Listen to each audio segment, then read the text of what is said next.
Hello मंडळी, चित्र बघून लागलीये ना भूक. मला तर बाबा खूपच भूक लागलीये. चला चला मम्माने बनवल्या खाऊ. आपण बघूयात. मम्माने मिक्सरच्या भांड्यात दही आणि बेसन मिक्स करून तिची छान टिक्स पेन बनवली. नंतर तेल गरम करून त्यात मोहरी, जिरं, कढीपत्ता, हिंग, मिरची, लसूण, हळद घालून ते तेलात खरपूस करून घेतलं. मग त्यावर दही ओतलं. नंतर मम्माने मीठ, साखर आणि कोथिंबीर घालून कढीला छान मिक्स करून उकळवला.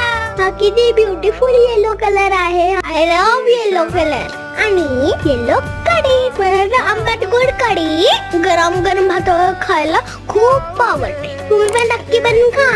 Bye bye friends. मला फ्रेंड्स आले, ती चालले घ्यायला.